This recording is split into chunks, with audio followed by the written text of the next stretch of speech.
বিশ্বস্ততার সহিত পালন করিব। শপথ নিলেন বিএনপির সংসদ সদস্যরা। নেননি সংবিধান সংস্কার পরিষদের সদস্য হিসেবে সংসদ নেতা ও প্রধানমন্ত্রী নির্বাচিত তারেক রহমান। সরকার গঠনের জন্য রাষ্ট্রপতিকে চিঠি। লিডার অব দি হাউস আমরা নির্বাচন করেছি আমাদের নেতা জনাব তারেক রহমানকে। এই জাতির প্রত্যাশা সবকিছু আমাদেরকে পূরণ করতে হবে। আমাদের সংসদ নেতা জনাব তারেক রহমানের নেতৃত্বে এই সংসদ নিঃসন্দেহে সকল কর্মকাণ্ডের কেন্দ্রবিন্দু পরিণত হবে। নাটকীয়তার পর শপথ নিল জামাত ও এনসিপি। এমপির পাশাপাশি সংবিধান সংস্কার পরিষদের সদস্য হিসেবেও শপথ গ্রহণ। সংবিধান সংস্কার পরিষদ সদস্য হিসাবে শপথ করিতেছি যে বিশ্বস্ততার সহিত পালন করিব।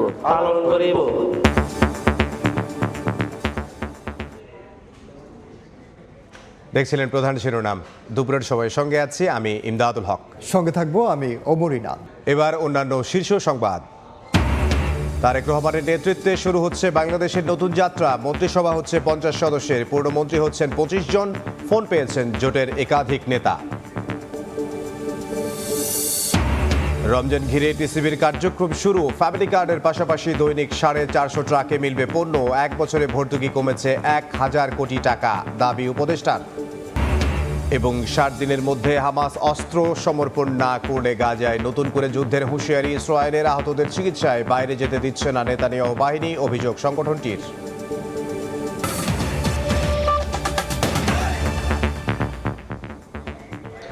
শপথ নিলেন ত্রয়োদশ জাতীয় সংসদে ভোটে নির্বাচিত বিএনপির সংসদ সদস্যরা। সকাল 11:15টায় নবনির্বাচিত সংসদ সদস্যদের শপথ পড়ান সিইসি। তবে সংবিধানে না থাকায় সংবিধান সংস্কার পরিষদের সদস্য হিসেবে শপথ নেননি বিএনপির সংসদ সদস্যরা। এদিকে বিএনপির সংসদীয় দলের সভায় তারেক রহমানকে সংসদ নেতা ও প্রধানমন্ত্রী নির্বাচিত করা হয়েছে। নেতারা জানিয়েছেন শুল্কমুক্ত গাড়ি ও সরকারি প্লট সুবিধা নেবেন না বিএনপির এমপিরা।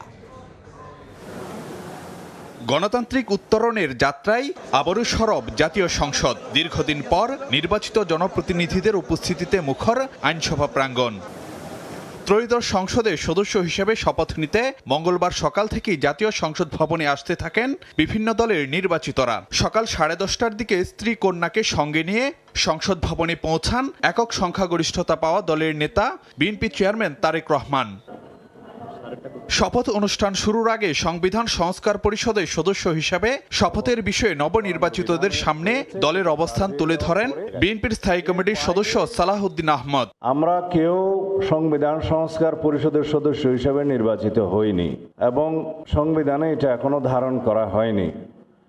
গণভোটের রায় অনুযায়ী সংবিধান সংস্কার পরিষদ গঠিত হলে সেটা সংবিধানে আগে ধারণ করতে হবে এবং সংবিধান সংস্কার পরিষদের সদস্যকে কে শপথ নেয়াবেন সেটা বিধান করতে হবে। সাংবিধানিকভাবে জাতীয় সংসদে গৃহীত হওয়ার পরে তখন জাতীয় সংবিধান সংস্কার পরিষদের সদস্যদের শপথ নেয়ার বিধান করা যাবে। বিধায় আমরা এখন সাংবিধানিকভাবে এই পর্যন্ত আমরা এসেছি। আমরা সংবিধান মেনে এই পর্যন্ত চলছি এবং আশা করি সামনের দিনেও চলব। সশ্রদ্ধ চিত্তে শপথ বা দৃঢ়ভাবে ঘোষণা করিতেছি যে গেজেট প্রকাশের 3 দিনের মধ্যে স্পিকার কিংবা ডেপুটি স্পিকার শপথ না পড়ালে পরবর্তী 3 দিনের মধ্যে প্রধান নির্বাচন কমিশনারের শপথ পড়ানোর বিধান রয়েছে। সে অনুযায়ী সকাল 11:15টার দিকে বিএনপির নবনির্বাচিত সংসদ সদস্যদের শপথ বাক্য পাঠ করান প্রধান নির্বাচন কমিশনার এএমএম নাসির উদ্দিন। বাংলাদেশের প্রতি অকৃত্রিম বিশ্বাস ও আনুগত্য পোষণ করিব। পরে সকাল 11:30টায় সংসদ ভবনে বসে বিএনপির সংসদীয় দলের বৈঠক। সেখানে সংসদ নেতা ও প্রধানমন্ত্রী হিসেবে তারেক রহমানকে সর্বসম্মতিক্রমে নির্বাচিত করা হয়। এ সময় বিএনপির সংসদ সদস্যদের শুল্কমুক্ত গাড়ি ও সরকারি প্লট না নেয়ার অনুশাসন দেন নবনির্বাচিত সংসদ নেতা। লিডার অব দি হাউস আমরা নির্বাচন করেছি আমাদের নেতা জনাব তারেক রহমানকে।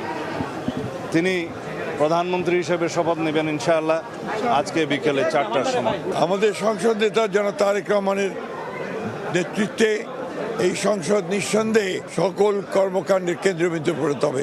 বাংলাদেশের রাজনৈতিক কার্যক্রম সংসদ কেন্দ্রিক হবে এবং বিএনপি সংখ্যাগরিষ্ঠ দল হিসেবে জাতিকে ইপ্সিত লক্ষ্যের দিকে নিয়ে যাবে রাজনৈতিকভাবে এবং অর্থনৈতিকভাবে। ত্রয়োদশ জাতীয় সংসদ নির্বাচনে গ্যাজেট হওয়া 297 আসনের মধ্যে দলীয়ভাবে 209টিতে আর জোটগতভাবে 212 আসনে জয় পেয়েছে বিএনপি। ফারুক ভিয়া, রবিন, সময় সংবাদ, ঢাকা। বিএনপি নেতৃত্বাধীন সংসদ সদস্যদের শপথ নেওয়ার বিষয়ে আমরা একটি প্রতিবেদন দেখছিলাম। এবার নাটকীয়তা আর অনিশ্চয়তা কাটিয়ে শপথ নিলেন 11 দলীয় ঐক্যের সংসদ সদস্যরা। মঙ্গলবার দুপুরে প্রথমে সংসদ সদস্য হিসেবে শপথ নেন জামাতে ইসলামী থেকে নির্বাচিতরা, পরে সংবিধান সংস্কার পরিষদের সদস্য হিসেবেও শপথ নেন তারা। স্বতন্ত্র এমপিরা জামাতের সঙ্গে সংসদ সদস্য হিসেবে শপথ নিলেও সংবিধান সংস্কার পরিষদের সদস্য হিসেবে শপথ নেননি। পরে দুটি শপথই নেন এনসিপি থেকে নির্বাচিত সংসদ সদস্যরা। সংসদ সদস্য নির্বাচিত হইয়া শপথ বা দৃঢ়ভাবে ঘোষণা করতেছি যে মঙ্গলবার দুপুর 12টার পর শপথ নেন জামাতে ইসলামী ও স্বতন্ত্র থেকে নির্বাচিত সংসদ সদস্যরা। তাদের শপথ পাঠ করান প্রধান নির্বাচন কমিশনার এএমএম নাসির উদ্দিন। সংবিধান সংস্কার পরিষদ সদস্য হিসাবে শপথ করিতেছি যে। পরে শুরু হয় সংবিধান সংস্কার পরিষদের সদস্য হিসেবে শপথের আনুষ্ঠানিকতা। এ সময় সেখান থেকে বেরিয়ে যান রুমিন ফারহানা সহ স্বতন্ত্র সংসদ সদস্যরা। দুপুরে শপথ নিলেও সকালে জামায়াত ও এনসিপি থেকে নির্বাচিত সংসদ সদস্যদের শপথ নিয়ে তৈরি হয় অনিশ্চয়তা। দল দুটির নেতারা জানান বিএনপি থেকে নির্বাচিতরা সংবিধান সংস্কার পরিষদের সদস্য হিসেবে শপথ না নেয় তারা কোনো শপথই নেবেন না। তবে পরে বৈঠকে বসে 11 দলীয় ঐক্য এতে শপথ নেয়ার বিষয়টি সিদ্ধান্ত আসে। আমি যে কর্তব্যভার দুপুর 1টার কিছু পরে শপথ নেন এনসিপি থেকে নির্বাচিত সংসদ সদস্যরা। পরিষদ সদস্য রূপে আমার কর্তব্য পালনকে। পরে সংবিধান সংস্কার পরিষদের সদস্য হিসেবেও শপথ গ্রহণ করেন এনসিপি থেকে নির্বাচিত সংসদ সদস্যরা। হইতে দিব না, প্রভাবিত হইতে দিব না। মানিক মোহাম্মদ ওমর, সময় সংবাদ, ঢাকা। এই মুহূর্তে সংসদ ভবন এলাকায় আছেন সহকর্মী আহমেদ সালেহীন। শুরুতেই যাব তার কাছে। সালেহীন,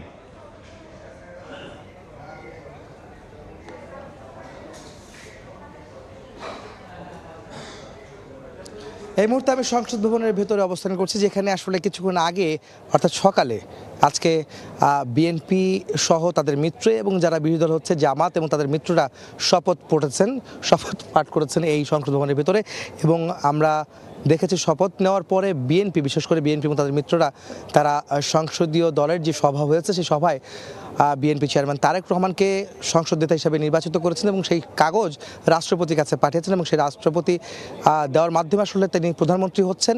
এবং তার মন্ত্রিপরিষদ নিয়ে আজকে বিকাল 4টায় মন্ত্রিপরিষদের বৈঠক, মন্ত্রিপরিষদ শপথ আজকে অনুষ্ঠিত হতে যাচ্ছে। একসঙ্গে দুটি অর্থাৎ এমপিরাও শপথ নিলেন এবং আজকে বিকেলে মন্ত্রীরা শপথ নিচ্ছেন সংসদ ভবনের দক্ষিণ প্লাজার। সংসদ ভবনের ভিতরে এমপিরা শপথ নিয়েছেন। আমি একটু বিষয় বলে রাখতে চাই যে আজকে কিছুক্ষণ আগে আমাদের কাছে একটি তথ্য এসেছে, যেখানে 24 জন পূর্ণমন্ত্রী এবং 25 জন পূর্ণমন্ত্রী এবং 24 জন প্রতিমন্ত্রী হিসেবে তারা শপথ নিচ্ছেন, যেটি বিএনপি তাদেরকে নাম তালিকা দিয়েছে।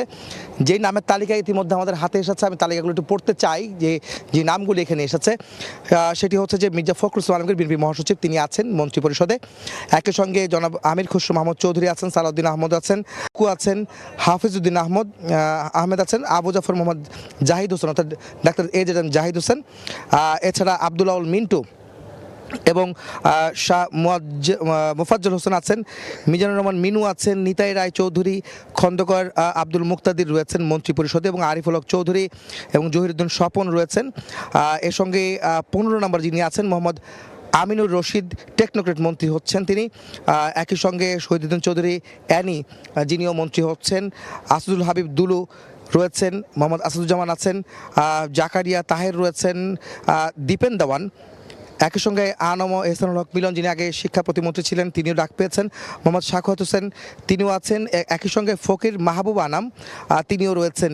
এবং শেখ রবিউল আলম, যিনি ঢাকা 10 থেকে নির্বাচিত হয়েছেন ধানের প্রতীকে, এবং তিনি প্রথমবারের মতো মন্ত্রী হচ্ছেন এবং তিনি প্রথমবারের মতো কিন্তু এমপি হয়েছেন। এরপরে যে লিস্টটি রয়েছে 25 জনের তালিকা ছিল মন্ত্রিপরিষদের, এবং প্রতিমন্ত্রী যারা হচ্ছেন তার নামের তালিকাটা আমি একটু বলছি, যেখানে আমরা এখন নিশ্চিত হয়েছি। এম রাশিদুজ্জামান মিল্লাত, আরিন্দ ইসলাম অমিত রয়েছেন, মোহাম্মদ শরীফুল আলম, শামা ওবেদ, সুলতান সাউদ্দিন টুকু, ব্যারিস্টার কায়সার কামাল, ফরহাদ হোসেন আজাদ, আমিনুল হক, একই সঙ্গে রয়েছেন মোহাম্মদ হেলাল উদ্দিন, হাবিবুর রশিদ এবং রাজীব আহসান সহ আব্দুল বারি, মীর শাহ আলম এবং জুনায়েদ আব্দুর রহিম সাকি, জুনায়েদ সাকি রয়েছেন। ইশাক হোসেন আছেন প্রতিমন্ত্রী তালিকায়, যিনি ঢাকা 6 থেকে লড়েছেন, নির্বাচিত হয়েছেন ধানের শীষের প্রতীকে। ফরিদুল ইসলাম রয়েছেন, ফারজানা শারমিন রয়েছেন, নুরুল হক নূর রয়েছেন, খান চৌধুরী রয়েছেন। এখন আমরা তালিকাতে আরও কয়েকজন নাম রয়েছে, অর্থাৎ 25 জন মন্ত্রী এবং 24 জন প্রতিমন্ত্রী হচ্ছেন। সেই তালিকা আমাদের হাতে এসে পৌঁছেছে, যেটি আমাকে জানালাম। এখন যাব আমরা যেখানে দক্ষিণ প্লাজা রয়েছেন আমাদের সহকর্মী হাসান ওয়ালি, যিনি জানাবেন মন্ত্রী পরিষদে যে শপথ অনুষ্ঠিত হবে আজ বিকেল 4টায় সংসদ ভবন দক্ষিণ প্লাজায়, সেখানে। আহমেদ সালিম যেমন জানাচ্ছিলেন যে সম্ভাব্য যারা মন্ত্রিসভায় আসতে পারেন তাদের কথা তিনি বলছিলেন। আমি এই মুহূর্তে একেবারে রয়েছি জাতীয় সংসদ ভবনের দক্ষিণ প্লাজায়, পেছনে জাতীয় সংসদ ভবন, একটু পরেই যেখানে মন্ত্রিপরিষদের সদস্যরা শপথ নেবেন। অর্থাৎ দীর্ঘ বছর পর এই সংসদ ভবন জনগণের নির্বাচিত প্রতিনিধি তারা বসবেন এবং জনগণের কথা বলবেন, আগামী দিনের বাংলাদেশ সেটি তারা পুনর্নির্মাণ করবেন, পুনর্গঠন করবেন। সেই মাহেন্দ্রক্ষণে কিন্তু একেবারেই আমরা রয়েছি। সকালে আমরা জানি যে সংসদ সদস্যরা শপথ নিয়েছেন। শুরুতেই বিএনপি দলীয় সংসদ সদস্যরা শপথ নিয়েছেন, এর পরবর্তীতে জামায়াত, এনসিপি, স্বতন্ত্র সহ অন্যান্য যে রাজনৈতিক দল সংসদের প্রতিনিধিত্ব আছে তারা শপথ নিয়েছেন। এর পরবর্তীতে ঠিক চারটায় এই জায়গাটিতে রাষ্ট্রপতি মোহাম্মদ শাহাবুদ্দিন, মন্ত্রিপরিষদ সদস্য এবং প্রধানমন্ত্রী সবাইকে আসলে তিনি শপথ পড়াবেন। সেই সব প্রস্তুতি কিন্তু আমরা দেখতে পাচ্ছি, যে শপথ গ্রহণে যে ধরনের প্রক্রিয়া রয়েছে, সাউন্ড সিস্টেম সহ সব কিছু কিন্তু প্রস্তুত করা হয়েছে। আইন শৃঙ্খলা রক্ষাকারী বাহিনীর সদস্যরা পুরো জায়গায় তারা রয়েছেন। তল্লাশির মধ্য দিয়ে যারা আসলে আমন্ত্রিত অতিথি তারাই ভেতরে প্রবেশ করতে পারছেন। আপনি জানেন যে বিভিন্ন দেশ থেকে প্রতিনিধিরা আজকের এই অনুষ্ঠানে আসছেন, তাদেরকে আমন্ত্রণ জানানো হয়েছে। ইতিমধ্যেই কয়েকজন কিন্তু আমরা দেখতে পেয়েছি আসতে শুরু করেছেন। এই জাতীয় সংসদের দক্ষিণ প্লাজায় কিন্তু প্রথমবারের মতো এই মন্ত্রিপরিষদের সদস্যরা শপথ নিতে যাচ্ছেন। আপনি জানেন যে সাধারণত বঙ্গভবনের দরবার হলে এই শপথ অনুষ্ঠানটি হয়ে থাকে, কিন্তু এবার আমরা যতটুকু জানতে পেরেছি সরকার তরফ থেকে বলা হয়েছে যে 2/3 সংখ্যাগরিষ্ঠতা পেয়ে সরকার গঠন করতে যাওয়া বিএনপির ইচ্ছার কারণেই মূলত এই জায়গাটি বাছাই করা হয়েছে অন্তর্বর্তীকালীন সরকারের তরফ থেকে। এই জায়গাটিতেই আমরা জানি বিএনপি চেয়ারপারসন বেগম খালেদা জিয়ার জানাজা অনুষ্ঠিত হয়েছে, জুলাই জাতীয় সনদ, ঘোষণাপত্র সবকিছু এবং শরীফ ওসমান হাদির জানাজা সবকিছুর সঙ্গে কিন্তু এই জায়গাটি জড়িয়ে রয়েছে দক্ষিণ প্লাজা। বিএনপি ঠিক সেই কারণেই মূলত এই জায়গাটি পছন্দ করেছে এবং সেই কারণেই এই জায়গাটিতে কিন্তু খোলা আকাশের নিচে শপথ গ্রহণের সব ধরনের প্রস্তুতি কিন্তু সম্পন্ন করা হয়েছে। কিছুক্ষণ পরপরই কিন্তু সঞ্চালকের তরফ থেকে জানানো হচ্ছে যে অল্প কিছুক্ষণের মধ্যেই রাষ্ট্রপতি মোহাম্মদ শাহাবুদ্দিন তিনি এসে পৌঁছাবেন এবং আজকের এই যে মাহেন্দ্রক্ষণ সেটি কিন্তু আসলে হাতে ধরা দেবে। এই জাতীয় সংসদ ভবনের দক্ষিণ প্লাজারই আর এক প্রান্তে রয়েছেন আমার সহকর্মী মুরসালিন হক জুনায়েদ, তিনি জানাবেন সেখানকার সবশেষ। ত্রয়োদশ জাতীয় সংসদ নির্বাচনের যে সংসদ সদস্যদের শপথ যে অনুষ্ঠানটি, সেই অনুষ্ঠানটি ইতিমধ্যেই সম্পন্ন হয়ে গিয়েছে। বিএনপির নেতৃত্বাধীন 213টি আসনে যেই সদস্যরা রয়েছেন তারা যেমন শপথ নিয়েছেন, পাশাপাশি জামায়াত এবং এনসিপির যে সাথে যে 11 দলীয় জোট যেই শপথটিও কিন্তু সম্পন্ন হয়েছে সংসদ ভবনে, মূল সংসদ ভবনের প্রবেশ মুখে, যেখানে সংসদ সদস্যরা প্রবেশ করবেন, বের হবেন। সেই প্রবেশ পথের সামনে যেই পরিস্থিতি এখন পর্যন্ত দেখা যাচ্ছে যে নেতাকর্মীরা কিন্তু সংসদ সদস্যদের সাথে আসা, তারা এখনও কিন্তু এখানে অবস্থান করছেন। যদিও মন্ত্রিপরিষদের যে শপথ, সেই শপথটি বিকেল 4টায় শুরু হবে ঠিক এই ভবনটির সামনের অংশে, অর্থাৎ দক্ষিণ প্লাজায়। সেখানে কিন্তু মঞ্চ পরিপূর্ণ প্রস্তুত রয়েছে এবং সেই প্রস্তুতির অংশ হিসেবে কিন্তু ইতিমধ্যেই যে বিষয়টি দেখা গেছে যে যারা এখানে আছেন তারা সংসদ সদস্যরা এখান থেকে তারা যাবেন দক্ষিণ প্লাজার দিকে এবং সেই দক্ষিণ প্লাজায় যে প্রস্তুতিটি সেটিতে এখন পর্যন্ত দেশি বিদেশি অতিথি মিলে প্রায় 1200 অতিথিকে কিন্তু দাওয়াত দেওয়া হয়েছে সেই শপথ অনুষ্ঠানে যুক্ত হওয়ার জন্য। এখন সংসদ সদস্যরা এই শপথ নেয়ার পরে এই শপথ কক্ষ থেকে বের হয়ে এসে তারা কিন্তু একে একে নেতাকর্মীদের যে শুভেচ্ছা সেই শুভেচ্ছার পাশাপাশি গণমাধ্যমের সাথেও নানামুখী কথা বলছেন। তারা তাদের প্রতিশ্রুতি এবং অঙ্গীকারের যে এই বিষয়গুলো সেগুলো তুলে ধরছেন। ভোটারদের ভোটের মাধ্যমে তারা যে সংসদ সদস্য হিসেবে নির্বাচিত হয়েছেন, ভোটারদের সেই কাঙ্ক্ষিত প্রত্যাশা তারা যেমন পূরণ করার কথা বলছেন, তেমনি কি সাথে তারা কিন্তু যে অঙ্গীকার রয়েছে নতুন বাংলাদেশ গড়ার, নতুন বাংলাদেশের যে প্রত্যাশা আকাঙ্ক্ষা রয়েছে সেটিও পূরণেরও কিন্তু অঙ্গীকার তাদের মাধ্যমে আসছে। সবকিছু মিলে এখন পর্যন্ত এই সংসদ ভবন এলাকায় যে সংসদ সদস্যদের শপথের যেই প্রক্রিয়াগুলো সেটি নিয়ে কিন্তু ব্যস্ততম সময়ই যাচ্ছে বলা যায়। যে সংসদ ভবন এলাকায় ত্রয়োদশ জাতীয় সংসদ নির্বাচন প্রায় 1.5 বছর পর, অর্থাৎ প্রায় 17 মাসেরও বেশি সময় পরে যেই সংসদ নির্বাচনটি অনুষ্ঠিত হলো, এটি মূলত নির্বাচিত সরকারকে রাষ্ট্র পরিচালনার যে দায়িত্ব দেওয়ার সেই প্রক্রিয়াটি সম্পন্ন একটি দীর্ঘ অপেক্ষার পরেই মূলত হয়েছে।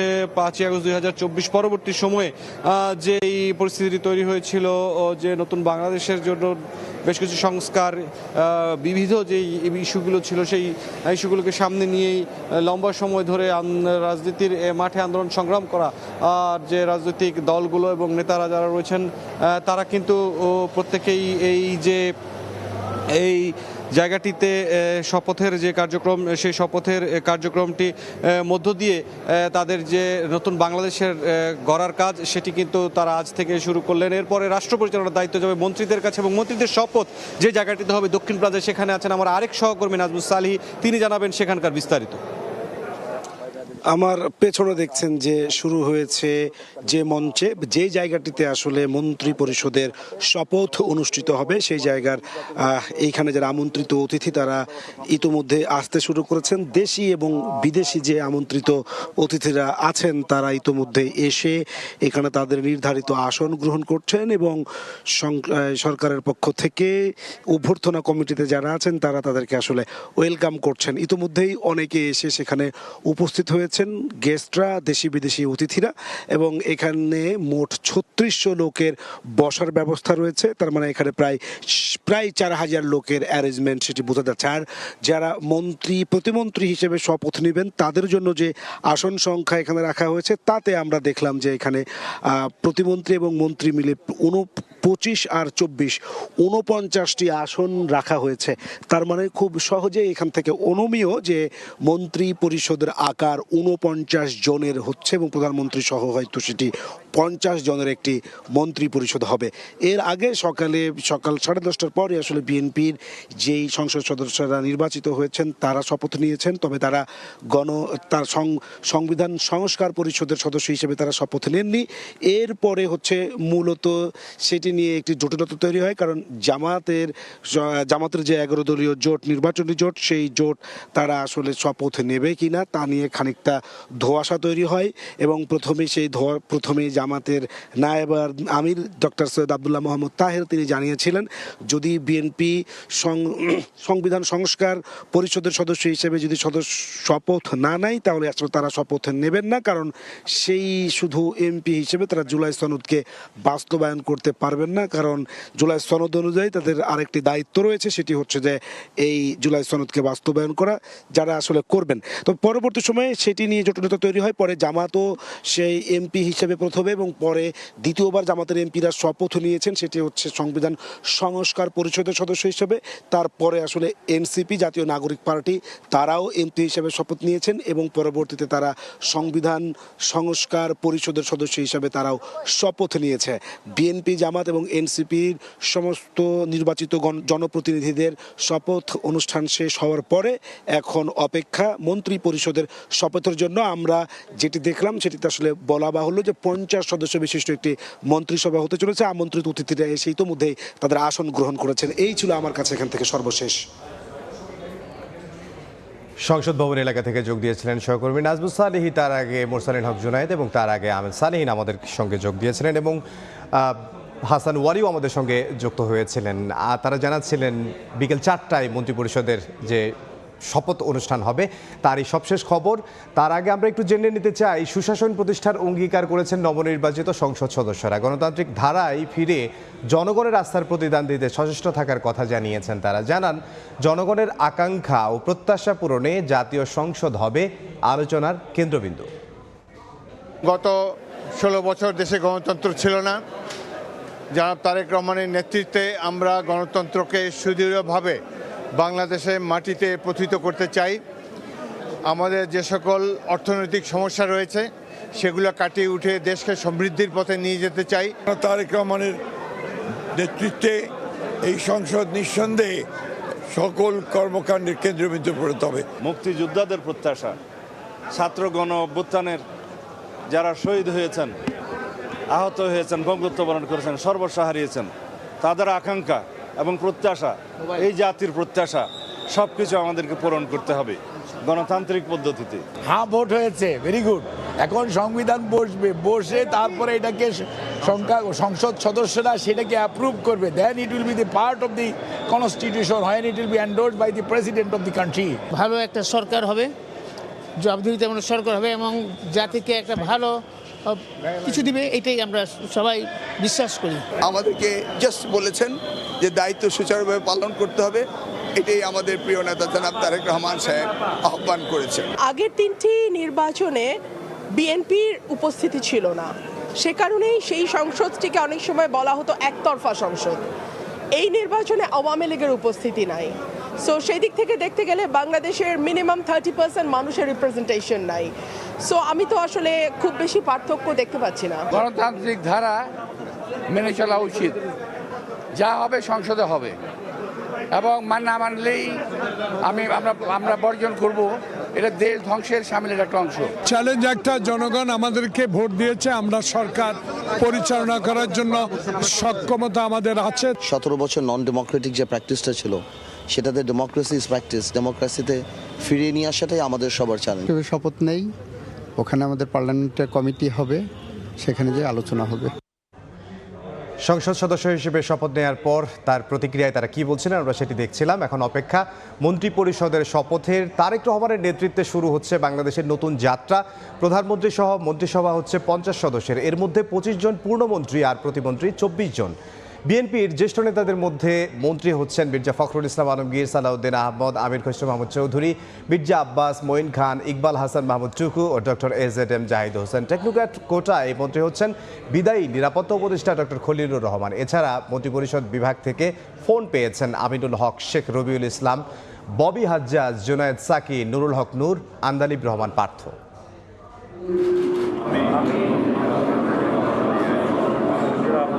সংসদ সদস্য নির্বাচিত হইয়া ত্রয়োদশ জাতীয় সংসদ নির্বাচনের পর থেকেই আলোচনায় কারা থাকছেন বিএনপির মন্ত্রিপরিষদে। এরই মধ্যে অনেকে মন্ত্রিসভার সদস্য হওয়ার ডাক পেয়েছেন। এর মধ্যে রয়েছেন বিএনপির স্থায়ী কমিটির সদস্যরা। মন্ত্রী প্রতিমন্ত্রী হিসেবে শপথের জন্য ফোন পেয়েছেন মির্জা ফখরুল ইসলাম আলমগীর, সালাউদ্দিন আহমদ, মঈন খান, আমির খসরু, মির্জা আব্বাস, ইকবাল হাসান মাহমুদ টুকু। আরও আছেন বিএনপির যুগ্ম মহাসচিব শহীদউদ্দিন চৌধুরী আনি, ডাক্তার জাহিদ হোসেন। আজ বিকেলে সংসদ ভবনের দক্ষিণ প্লাজায় মন্ত্রী প্রতিমন্ত্রী হিসেবে শপথ নিতে পারেন গণসংহতি আন্দোলনের প্রধান সমন্বয়কারী জুনায়েদ সাকি, বাংলাদেশ জাতীয় পার্টির চেয়ারম্যান আন্দালিব রহমান পার্থ, গণ অধিকার পরিষদের সভাপতি নুরুল হক নূর, সিলেটের সাবেক মেয়র আরিফুল হক চৌধুরী, চাঁদপুর 1 আসনের সংসদ সদস্য এহসানুল হক মিলন। একই সঙ্গে ডাক পেয়েছেন সাবেক অ্যাটর্নি জেনারেল মোহাম্মদ আসাদুজ্জামান এবং আব্দুল আওয়াল মিন্টু। আমন্ত্রণ জানানো হয়েছে খন্দকার মুক্তাদির, জহিরুদ্দিন স্বপন, শামা ওবায়েদ, মীর শাহ আলম, ব্যারিস্টার মিল হেলাল সহ বিএনপির ঢাকা মহানগর উত্তরের আহ্বায়ক আমিনুল হককে। এছাড়াও বিএনপির জাতীয় নির্বাহী কমিটির পল্লী উন্নয়ন বিষয়ক সম্পাদক ফরহাদ হোসেন আজাদকেও জানানো হয়েছে আমন্ত্রণ। আর টেকনোক্র্যাট হিসেবে ফোন পেয়েছেন ডক্টর খলিলুর রহমান এবং হাজি আমিনুর রশিদ ইয়াসিন। গত 12ই ফেব্রুয়ারি নির্বাচনে 68টি আসন জিতে সংসদে বিরোধী দলের আসনে বসছে জামায়াত। সবকিছু ঠিক থাকলে আগামী 26 ফেব্রুয়ারি বসতে যাচ্ছে ত্রয়োদশ সংসদের প্রথম অধিবেশন। রৌনক নিয়ন্তা, সময় সংবাদ, ঢাকা। নতুন মন্ত্রিসভায় যাদের নাম এসেছে তাদের নিয়ে আমরা প্রতিবেদন দেখলাম। আমরা তাদের সম্পর্কে একটু বিস্তারিত জানবো, সে বিষয়ে আমাদেরকে বিস্তারিত জানাবেন সহকর্মী ওমর ইনান। এবার আপনাকে ধন্যবাদ। এবং আপনি জানেন যে আজ সংসদ সদস্যদের যে যেমন শপথ, তেমনি মন্ত্রী পরিষদের যে মন্ত্রিসভার যারা সদস্য হয়েছেন, যারা ডাক পাচ্ছেন মন্ত্রী পরিষদ বিভাগ থেকে, তারাও কিন্তু একটু পরেই শপথ নেবেন। যেমনটি বলছিলাম, বিকেল 4টায় আজ জাতীয় সংসদ ভবনের দক্ষিণ প্লাজায় রাষ্ট্রপতি নতুন প্রধানমন্ত্রী এবং মন্ত্রী পরিষদের যেসব সদস্য তাদের শপথ পাঠাবেন। আমরা একটু দেখে আসতে চাই যে মন্ত্রী পরিষদ বিভাগ থেকে আসলে কারা ডাক পেয়েছেন। আমরা যদি শুরুতেই দেখি, আমরা দেখতে পাবো বিএনপি মহাসচিব মির্জা ফখরুল ইসলাম আলমগীর মন্ত্রী পরিষদ বিভাগ থেকে ডাক পেয়েছেন এবং তিনি পূর্ণ মন্ত্রী হচ্ছেন।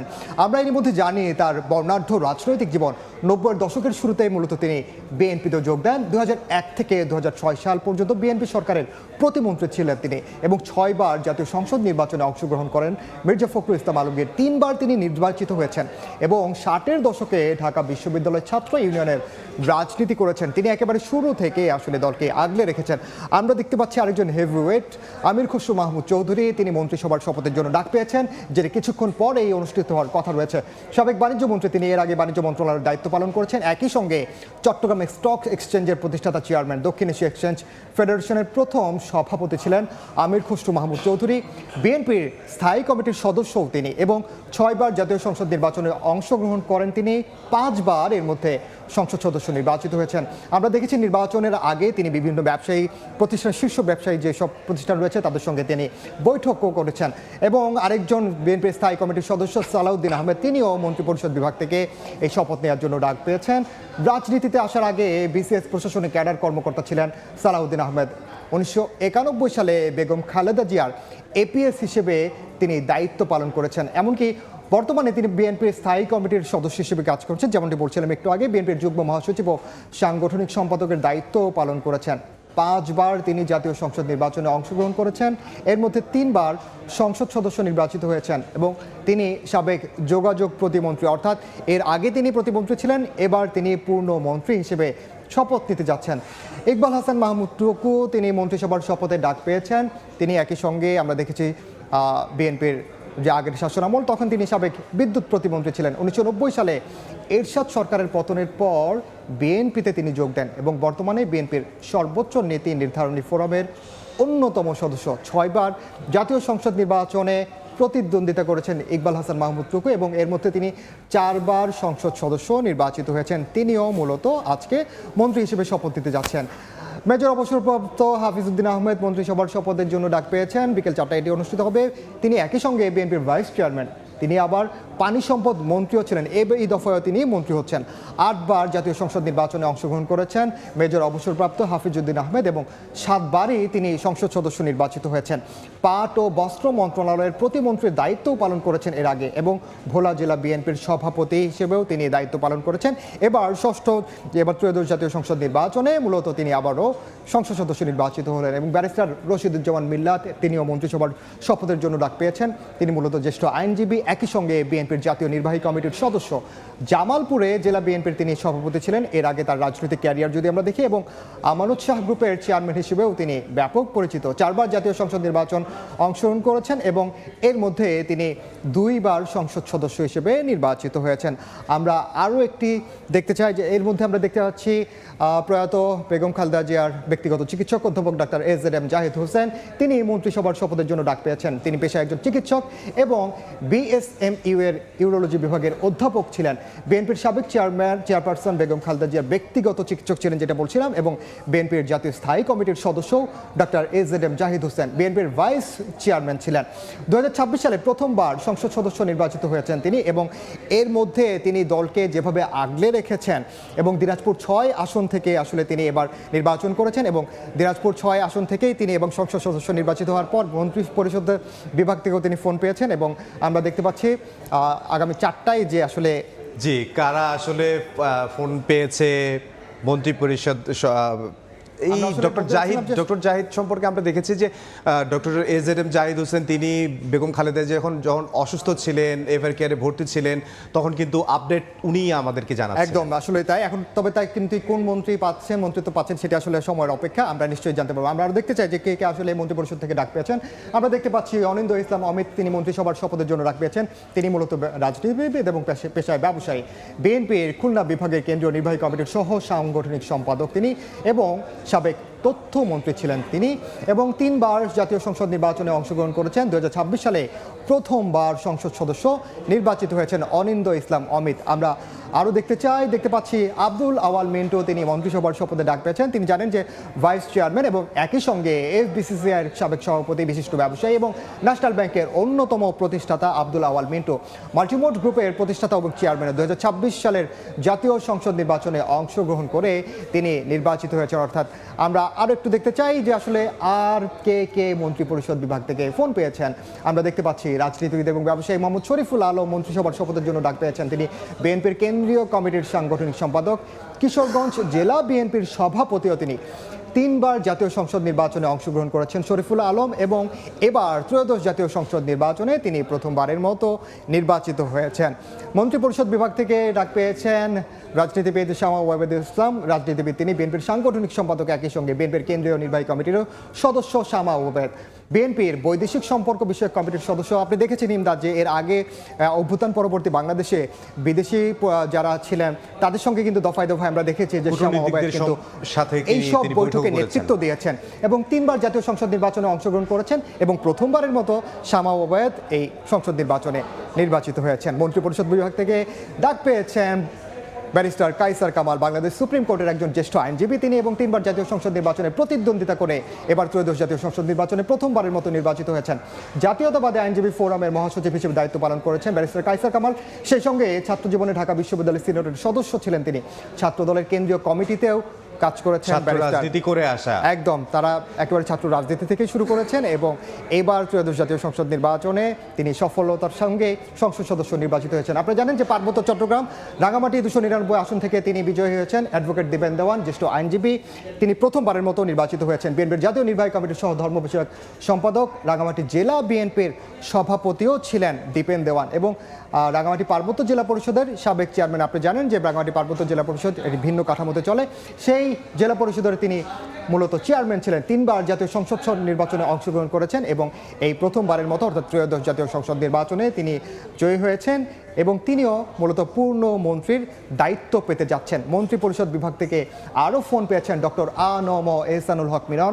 আপনি এরই মধ্যে জানেন যে এই আ.ন.ম এহসানুল হক মিলনকে নিয়ে সামাজিক যোগাযোগ মাধ্যম থেকে শুরু করে বিভিন্ন জায়গায় আমরা দেখেছি 2001-এ যখন তিনি শিক্ষা মন্ত্রণালয়ের দায়িত্ব পালন করেছেন তখন শিক্ষা ব্যবস্থার বিষয়ে নকল প্রতিরোধে তার যে একটা ইমদাদ আপনি ঠিক বলছেন, 2001 থেকে 6 সাল পর্যন্ত বিএনপি যখন ক্ষমতায় ছিল তার আগে নকলে সয়লাভ ছিল সব জায়গায়, কিন্তু তিনি সেটি কঠোর হস্তে দমন করেছেন। আমরা দেখেছি হেলিকপ্টার থেকে তিনি রাজধানী ঢাকা থেকে শুরু করে বিভিন্ন কেন্দ্রে পৌঁছে গেছেন এবং সেখানে গিয়ে তিনি নকল বন্ধে তার যে একেবারে মাঠে থেকে প্রতিরোধ সেটি তিনি করেছেন এবং তিনিও এবার মন্ত্রিত্ব নিতে যাচ্ছেন, শপথ নেবেন বিকেলে। তিনি রাজনীতিবিদ এবং লেখক এবং একই সঙ্গে আন্তর্জাতিক বিষয়ক কমিটির সদস্য। বিএনপির মার্কিন যুক্তরাষ্ট্রে ফার্মাসিউটিক্যাল কোম্পানিতে রসায়নবিদ ছিলেন ডক্টর আ.ন.ম এহসানুল হক মিলন। ব্রুকলিন কলেজে শিক্ষকতা করেছেন। 90-এর দশকে বিএনপি ইউএসএ চ্যাপ্টারের প্রতিষ্ঠাতা আহ্বায়ক ছিলেন এবং একই সঙ্গে শিক্ষাক্ষেত্রে নকলমুক্ত পরীক্ষা যেটি বলছিলাম চালুর আন্দোলনের মাধ্যমে ব্যাপক পরিচিতি পান তিনি। আমরা দেখতে পাচ্ছি মন্ত্রিসভার শপথে ডাক পেয়েছেন অ্যাডভোকেট মোহাম্মদ আসাদুজ্জামান, সুপ্রিম কোর্টের জ্যেষ্ঠ আইনজীবী তিনি। এর আগে আমরা দেখছি অ্যাটর্নি জেনারেল হিসেবেও তিনি কাজ করেছেন। বাংলাদেশের 17তম অ্যাটর্নি জেনারেল হিসেবে দায়িত্ব পালন করেছেন। বিএনপির মানবাধিকার বিষয়ক সম্পাদক advocate Mohammad Asaduzzaman, BNP chairperson Begum Khaleda জিয়ার উপদেষ্টা কাউন্সিলের সদস্য তিনি এবং কি প্রথমবার সংসদের নির্বাচনে অংশগ্রহণ করেছেন তিনি। আমরা দেখতে পাচ্ছি ভিপি নূর নামে যিনি পরিচিত, সভাপতি গণ অধিকার পরিষদের নুরুল হক নূর, গণ অধিকার পরিষদের অন্যতম প্রতিষ্ঠাতা, 2018 সালে কোটা সংস্কার আন্দোলনের নেতৃত্ব দিয়ে দেশব্যাপী পরিচিতি লাভ করেন নুরুল হক নূর। 2019 সালে ডাকসুর ভিপি নির্বাচিত হন। 2026 সালে প্রথমবার জাতীয় সংসদ নির্বাচনে অর্থাৎ ত্রয়োদশ জাতীয় সংসদ নির্বাচনে অংশ নিয়ে তিনি আসলে জয়ী হয়েছেন। আমরা দেখতে পাচ্ছি সাবেক তথ্য প্রযুক্তি মন্ত্রী ডক্টর আব্দুল মঈন খান, সাবেক বিজ্ঞান ও তথ্য প্রযুক্তি মন্ত্রী তিনি ছিলেন, তিনিও ডাক পেয়েছেন বিএনপির স্থায়ী কমিটির সদস্য। 6 বার জাতীয় সংসদ নির্বাচনে অংশগ্রহণ করে 4 বার সংসদ সদস্য নির্বাচিত হয়েছেন। 1991 থেকে 1996 মেয়াদে পরিকল্পনা প্রতিমন্ত্রী ছিলেন এবং বিএনপির বৈদেশিক সম্পর্ক বিভিন্ন গুরুত্বপূর্ণ কাজ করেছেন। আমরা দেখতে পাচ্ছি ঢাকা 8 আসনের অন্যতম হেভিওয়েট প্রার্থী মির্জা আব্বাস উদ্দিন আহমেদ, তিনি রাজনীতিবিদ এবং বিশিষ্ট ব্যবসায়ী, বিএনপির জাতীয় স্থায়ী কমিটির সদস্য, ঢাকা মহানগর বিএনপির সাবেক সভাপতি হিসেবে দায়িত্ব পালন করেছেন, তিনিও ডাক পেয়েছেন এই মন্ত্রী পরিষদ বিভাগে। আমরা আরও দেখতে চাই আরও কেন ডাক পেয়েছেন ইঞ্জিনিয়ার ইশরাক হোসেন, আপনি জানেন প্রকৌশলী এবং ব্যবসায়ী তিনি, এবং বিএনপি ঢাকা মহানগর দক্ষিণ শাখার সদস্য, ঢাকার সাবেক মেয়র সাদেক হোসেন খোকার ছেলে তিনি, প্রথমবার জাতীয় সংসদ নির্বাচন করে তিনি বাজিমাত করেছেন। আমরা আরও দেখতে চাই আর কে ডাক পেয়েছেন মন্ত্রী পরিষদ বিভাগ থেকে শপথের জন্য। জুনায়েদ সাকি লেখক ও রাজনীতিবিদ, গণসংহতি আন্দোলনের প্রধান সমন্বয়কারী, তিনি মূলত ছাত্র ফেডারেশনের কেন্দ্রীয় সভাপতি হিসেবে দায়িত্ব পালন করেছেন জুনায়েদ সাকি। গণতন্ত্র ও রাষ্ট্র সংস্কারের দাবিতে গড়ে ওঠা আন্দোলনের অন্যতম ভূমিকাও ছিল তার। এবং আমরা দেখতে পাচ্ছি ব্যারিস্টার রান্দালিব রহমান পার্থ, শিক্ষাবিদ, বাংলাদেশ জাতীয় পার্টি অর্থাৎ বিজেপির চেয়ারম্যান, দ্বিতীয়বার তিনি সংসদ সদস্য নির্বাচিত হয়েছেন। 2009 থেকে 14 সাল পর্যন্ত সংস্থাপন যে মন্ত্রণালয় সেখানে তিনি দায়িত্ব পালন করেছেন। আমরা দেখতে পাচ্ছি ব্যারিস্টার ফারজানা শারমিন পুতুল, তিনিও মূলত মন্ত্রিসভায় শপথের জন্য ডাক পেয়েছেন। সুপ্রিম কোর্টের জ্যেষ্ঠ আইনজীবী পুতুল, বিএনপির মানবাধিকার কমিটির তিনি সদস্য। রাজনীতিবিদ এবং ব্যবসায়ী মিজানুর রহমান মেনু, রাজশাহীর আপনি জানেন বিএনপির কেন্দ্রীয় কমিটির ভাইস চেয়ারম্যান, বেগম খালেদা জিয়ার উপদেষ্টার দায়িত্ব পালন করেছেন, তিনিও এবার ডাক পেয়েছেন। মূলত এই মন্ত্রিসভার আজকে বিকেলে যে একটু পরে যে মন্ত্রিসভার যে শপথ গ্রহণ হবে সেখানে আমরা পরবর্তী নিশ্চয় আবার জানাবো কারা কোন মন্ত্রিত্ব পাচ্ছে, তারা অল্প কিছুক্ষণ পরেই আসলে আমরা জানতে পারবো। আপনাকে অসংখ্য ধন্যবাদ ইনান। কুমিল্লার হোমনায় প্রবাসীর স্ত্রী ও 2 শিশুকে ছুরিকাঘাতে হত্যা করেছে দুর্বৃত্তরা। ঘটনায় শোকের ছায়া নেমে এসেছে পরিবারে। তদন্ত সাপেক্ষে জড়িতদের আইনের আওতায় আনার কথা জানিয়েছে পুলিশ। পূর্ববিরোধের জেরে হত্যাকাণ্ড ঘটে থাকতে পারে বলে ধারণা তাদের। স্বজনদের বুক ফাটা আর্তনাদ, সৌদি প্রবাসীর স্ত্রীসহ 3 জনকে ছুরিকাঘাতে হত্যা। কুমিল্লার হোমনার মণিপুর এলাকায় সোমবার রাতে সৌদি প্রবাসী জহিরুলের স্ত্রী পাপিয়া তার 4 বছরের ছেলে হোসাইন ও জহিরুলের ভাইয়ের 5 বছরের ছেলে জোবাইরকে নিয়ে ঘুমিয়েছিলেন। এ সময় দুর্বৃত্তরা তাদের ছুরিকাঘাতে হত্যা করে পালিয়ে যায়। সারা শব্দ না পেয়ে মঙ্গলবার সকালে স্থানীয়রা খোঁজ নিতে গিয়ে দেখেন মেঝেতে তাদের মরদেহ পড়ে আছে।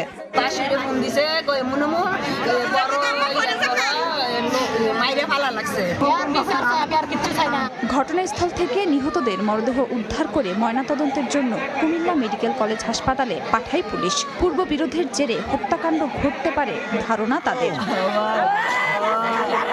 ঘটনাস্থল থেকে একটি ছুরি উদ্ধার করেছে আইন শৃঙ্খলা বাহিনী। সময় সংবাদ, কুমিল্লা। রমজান উপলক্ষে দেশব্যাপী শুরু হলো টিসিবি ট্রাক সেল কার্যক্রম। ফ্যামিলি কার্ডের পাশাপাশি 450 ট্রাক থেকে দৈনিক 1,80,000 গ্রাহক পণ্য কিনতে পারবেন। ভর্তুকি মূল্যে টিসিবির পণ্য কিনতে উত্তপ্ত রোদে লাইনে দাঁড়িয়ে ভোক্তাদের দীর্ঘ অপেক্ষা। যেখানে বাজার মূল্যের চেয়ে কম দামে 2 লিটার সয়াবিন তেল 230 টাকায়, 80 টাকায় 1 কেজি চিনি, ডাল 60 ও ছোলা 70 টাকা কেজি দরে, আর 500 গ্রাম খেজুর কিনতে পারছেন 80 টাকায়। কষ্ট হলো লাগে রোদ্রে, এবার মানুষের চাপ গরম। রোজার জন্য এটা রোজা রমজান আইছে, একটু ভালো জিনিস তেল পাইলাম, তেল তো বাইরে অনেক দাম বেশি। 2 লিটার তেল তো হয় না, যেমন 5 কেজির জন্য একটু ভালো হইতো। বাজারে কিনতে গেলে তো দাম বেশি, এখানে আমরা দাম সরব মূল্যে পাইতেছি। মঙ্গলবার সকালে রাজধানীর কারণ বাজারে রমজান উপলক্ষে দেশব্যাপী এই ট্রাক সেল কার্যক্রমের উদ্বোধন করা হয়। যেখানে বাণিজ্য উপদেষ্টা শেখ বশিরউদ্দিন জানান, টিসিবির কার্যক্রমে নিশ্চিত করা হচ্ছে স্বচ্ছতা ও জবাবদিহিতা। নেতৃত্বের যে গুণাবলী তারা প্রদর্শন করছেন, এবছর আশা করা যায় 1,000 কোটি টাকার উপরে তারা ভর্তুকি সাশ্রয় করবেন তাদের সংগ্রহ নীতিমালার উদারীকরণের ফলে এবং তাদের বিপণন ব্যবস্থার স্বচ্ছতার কারণে। এই ধারা চলমান থাকলে আগামী 4 থেকে 5 বছরে টিসিবিতে বছরে 4 থেকে 5,000 কোটি টাকার ভর্তুকি দিত, এই টাকার আর প্রয়োজন হবে না। এ সময় টিসিবির চেয়ারম্যান জানান, রমজান উপলক্ষে চালু হওয়া এই কার্যক্রম চলবে আগামী 12ই মার্চ পর্যন্ত। বন্ধ থাকবে শুক্রবার, সরকারি ছুটির দিন। প্রতিদিন 400 ট্রাক থেকে পণ্য কেনার সুযোগ পাবেন 450 জন। নিত্য প্রয়োজনে যে মূল্য আছে রমজান উপলক্ষে মেনলি। সাইফুল ইসলাম, সময় সংবাদ, ঢাকা।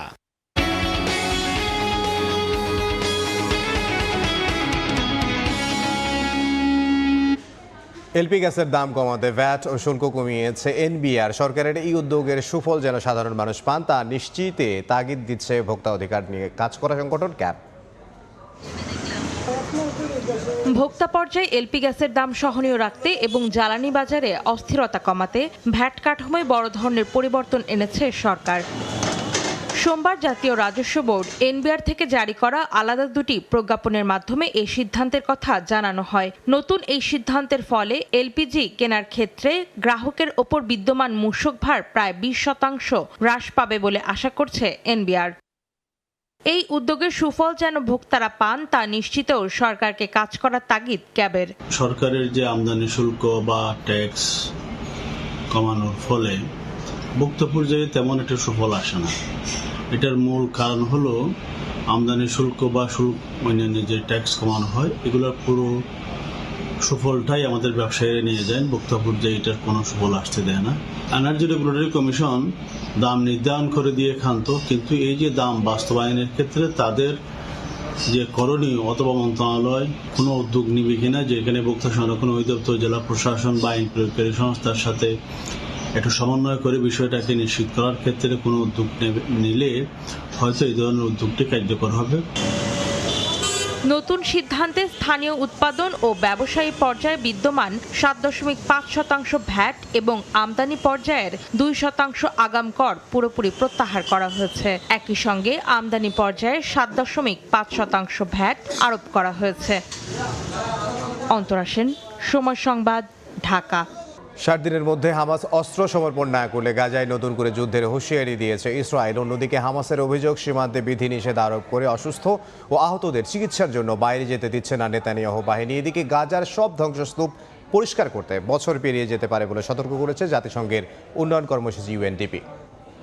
এ পর্যায়ে শীর্ষ সংবাদগুলো জানিয়ে দিচ্ছে আরও একবার।